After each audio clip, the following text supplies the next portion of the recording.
I don't care how I feel. Yeah. I don't care if I feel happy or sad. It doesn't really affect what I do each day. I do the exact same things. I act the exact same way. I don't care. Yeah. I don't put weight to the significance of the emotion. So I always consider myself a happy person, but if I woke up and I was slightly less happy one day than another, it wouldn't affect anything I do, and I wouldn't put any relevance to it. I'm human, and that's life. But truthfully, it doesn't matter if it's getting a girl or it's making money or it's getting status. It doesn't matter what it is. As a man, we live in hyper-competitive environments. I don't think enough men understand how competitive the world is. If you want a girl, you're competing against other men. You're not the only man who had the idea of getting that girl. There's no girl you're going to see and go, oh, I'll get that girl, and didn't cross anyone else's mind. Everybody else wants her. You have to outcompete other men. You have to be as competitive as possible. You have to be as successful as possible in all realms. You have to be as good-looking, as funny, as smart, as spontaneous, as interesting, as charismatic, as rich as possible. You need to try very hard to be your absolute best. And as you become a better man, you'll crack through different tiers of attractiveness, and eventually you get to the top and you'll be able to have any girl you want. But the truth is, I have a lot of guys ask me, similar to your question, a guy will come to me and go, how do I get a girl? I'm like, bro, you're a loser. Yeah, but I know, but how do I get a girl? Well, you're a fucking loser. You're a loser. Why are you asking me? It's like saying, how do I win a race with a push bike? You're racing Ferraris. What do you want me to do? Yeah. There's only so much you can do. There's only so hard you can pedal. There's only so many tricks and tips. There's only so many game things you can say, so many pickup lines. If you're a loser, it's going to be very, very difficult, and it's going to get harder and harder. The game is rigged to become harder and harder for men. It's not getting easier. It's going the other way. And if you're going to be on a racetrack and there's going to be Ferraris there, and you're going to be on a pedal bike or in a Nissan, you're going to get smoked. That's the game. You have to up yourself. You have to improve yourself. I'm not going to lie to anybody here and say you don't have to improve yourself. You could stay a loser and get chicks, because you can't. I don't understand how many humans function in the world today. I don't get people who don't think like me. I don't understand it. I'm like, well, then how have you survived this long? Life is hard. Life is difficult. Maybe I've just been unlucky, which I don't believe in, but I've had so much trauma and bad events and negativity and stress and all these things that have happened to me, and I've used all of it to be monumentally successful. If I wasn't that way inclined, with the workload that God put on my shoulders, I'd just be in a ditch somewhere. Yeah. I would have killed myself by now. Like, I don't understand how people are functioning. If you're not thinking like me and you're going through life with any other mindset, you've been extremely fortunate that God smiled on you and allowed you to sit around most of the time doing jack shit, and you have yet to be punished for that. Yeah. I could never have lived that life. If I was a bit lazy or a bit, or I was a bit of a snake, or if I lied to people, I'd be dead by now. Yeah. Like, so a lot of these people are just absolutely and utterly blessed by God that they managed to go through life with such a non-competitive mindset, and they still breathing. Like, I don't understand how people can think any other way. Yeah. I've spoken to dudes and like, I had a bad couple months. Why? Oh, my girl left me. You've wasted months? You've wasted months over some... Like, you had think of how much God loves you to have given you the grace and given you the opportunity to waste months of human time over some chick. Like, talk about blessed head to toe. If I waste months, empires are going to collapse. I'm going to end up in a cell or dead if I waste months. I have things to do every single day. I can't waste a second. Like, these people are just absolutely infinitely blessed, and their mindset is a product of that, because they're spoiled children. Absolutely spoiled children. If you're going through life with any other mindset besides a hyper-competitive one, where you are capable of competing with some of the most dangerous men on the planet in all their forms, me and my network, and also my competitors. If you don't have that mindset, then you have to understand that you are spoiled. Yeah. You're spoiled by your reality, because there's a whole bunch of people out here daily who fail. There are men out here who fail daily, and they have yet to feel the true consequence for it. They fail to go to the gym when they know they should have gone to the gym. They fail because they forgot their keys and it took them 10 minutes to find them. They fail because they replied to a question they got sent on WhatsApp the wrong way. They fail because they didn't smile when they were supposed to. They didn't say please and thank you to that person who helped them. They fail because they didn't say hi to that girl who's looking at them out the corner of their eye. They just fail perpetually. They go through life missing every opportunity and just failing. And somehow we've built a society which is so soft, and God is so giving and so graceful, that they still have a place to eat and somewhere to sleep, and they're still surviving.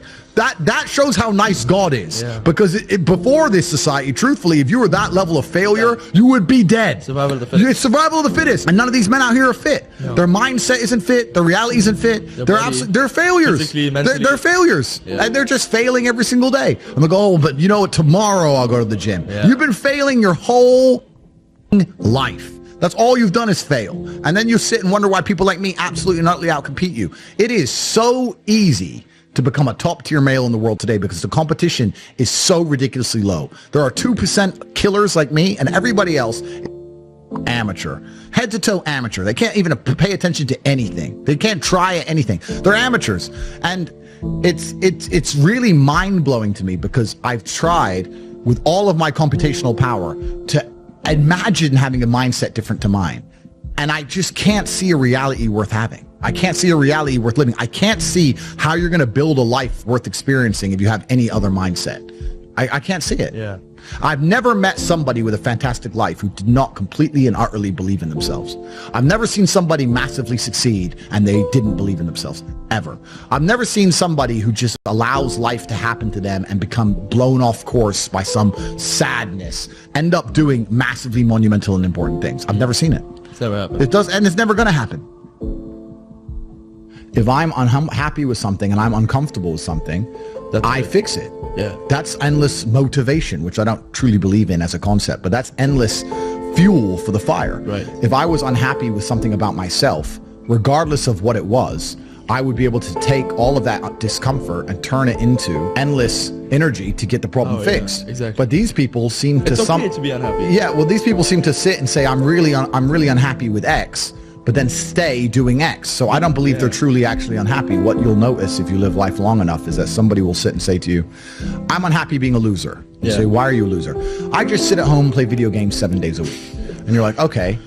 And maybe 3 days of the week they're unhappy doing that. And that's the time they email you and that's the time they want to make a change. But 4 days of the week, they don't really, it doesn't really bother them. It doesn't really bother them. Because if it bothered them 7 days a week, guess what? They would fix it. Correct. So I have very little sympathy for people.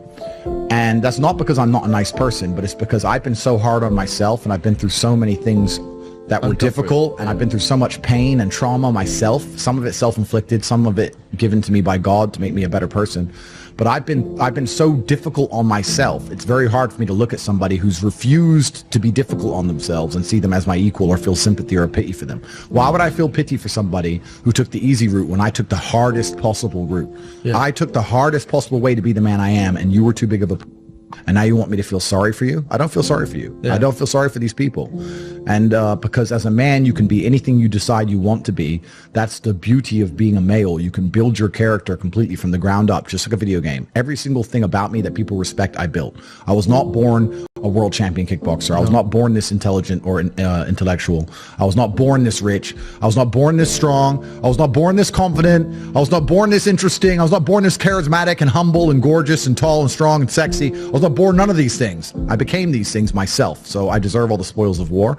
And anybody who decides they don't want to work hard enough to become those things, then they deserve to sit and accept they're my inferior. That's their problem.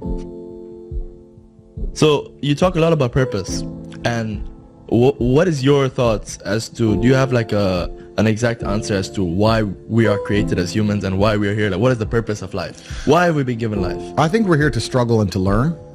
I don't think we're here to be happy. That's why when we keep going back to the happy argument, I've always found that kind of frustrating and annoying.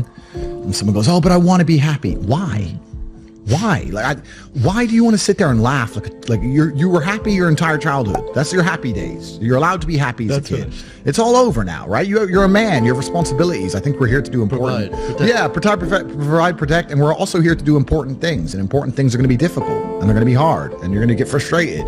But that's what gives you purpose. I don't see anyone who's chasing happiness. I think that's a very feminine frame. I understand why some women just want to be happy. I don't know how it feels to be a girl because I'm not one. But in my experience, I know women who just want to be happy. Girls just want to have fun. Fine. But you're a man, right? And if you're a man, then it's absolutely not really a different experience of life. I think we're here to struggle. I think we're here to endure pain. I think we're here to just see how hard we are to kill. I think that going through terrible things and living through them and coming out the other side is one of the most fantastic things about being human. I think that it's almost like once you understand what life is really about, there's no emotion which isn't enjoyable. The only emotional state which can be seen as detrimental is feeling nothing at all. But if you're sitting at home and you're feeling truly heartbroken, at least you're feeling something, right? And I think that's the whole part of being human. I think we're here to struggle. I think we're here to go through pain.